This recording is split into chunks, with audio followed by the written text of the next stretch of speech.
بسم اللہ الرحمن الرحیم۔ السلام علیکم محترم ناظرین، آج کی ویڈیو میں آپ جانیں گے کہ فرعون کی بیوی کو ایمان کیسے نصیب ہوا۔ قرآن پاک میں اللہ رب العزت نے حضرت موسیٰ علیہ السلام کا واقعہ بیان فرمایا ہے کہ جب وہ پیدا ہوئے تو ان دنوں میں فرعون بچوں کو پکڑ پکڑ کر ذبح کروا رہا تھا، اس لیے ان کی والدہ کو بڑی فکر لاحق ہو گئی کہ ایسا نہ ہو کہ فرعون کے کارندے آئیں اور میرے بچے کو پکڑ کر قتل کر دیں۔ اللہ رب العزت نے فرمایا کہ آپ اس بچے کو صندوق میں بند کر کے دریا کی لہروں کے حوالے کر دیں۔ والدہ نے بچے کو صندوق میں بند کیا اور دریا کی لہروں کے حوالے کر دیا۔ صندوق دریا کی لہروں پر تیرتا ہوا دوسرے کنارے پر جا پہنچا۔ اب اس دوسرے کنارے پر فرعون اپنی بیوی کے ساتھ چہل قدمی کر رہا تھا۔ اس نے جوں ہی صندوق کو دیکھا تو فوراً غلام کو دوڑایا کہ صندوق پکڑ کے لے آؤ۔ اس کا غلام بھاگتا ہوا گیا اور صندوق پکڑ کے لے آیا۔ فرعون نے جب صندوق کھولا تو اس کے اندر انتہائی خوبصورت حسین و جمیل بچہ تھا جو سکون کی حالت میں اپنا انگوٹھا چوس رہا تھا۔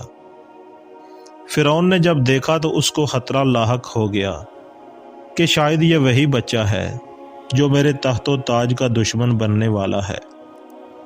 اس نے فوراً قتل کرنے کا ارادہ کر لیا، لیکن بیوی نے کہا کہ اسے قتل نہ کرو، یہ ہمیں فائدہ پہنچائے گا، ہم اس کو اپنا بیٹا بنائیں گے۔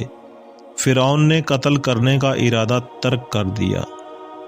بعد میں بیوی نے کہا، یہ میری اور تیری آنکھوں کی ٹھنڈک ہے، یعنی اس کو دیکھ کر میری آنکھیں ٹھنڈی ہو گئیں۔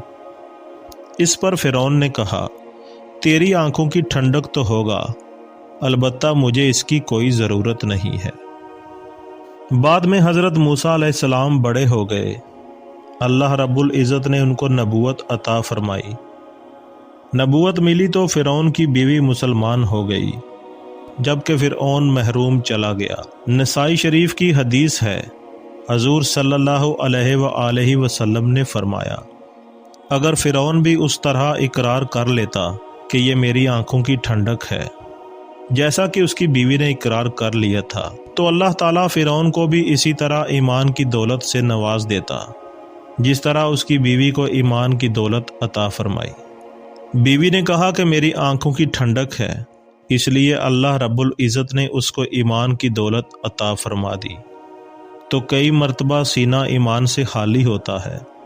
کسی اللہ والے کے چہرے پر محبت کے ساتھ نظر ڈالنے سے ایمان کی دولت نصیب ہو جاتی ہے۔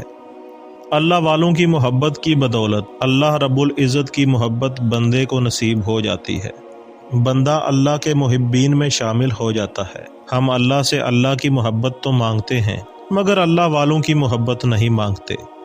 حضور صلی اللہ علیہ وآلہ وسلم نے اللہ تعالیٰ سے صرف اللہ کی محبت نہیں مانگی، بلکہ جہاں اللہ کی محبت مانگی ہے وہاں اللہ والوں کی محبت بھی مانگی ہے۔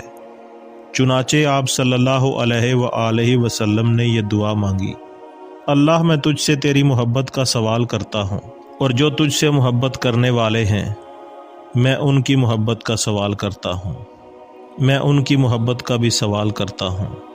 اور دوسری جانب حدیث قدسی ہے، اللہ تعالیٰ فرماتا ہے، میری محب ان لوگوں کے لیے واجب ہے جو میری خاطر محبت کرتے ہیں۔ سبحان اللہ۔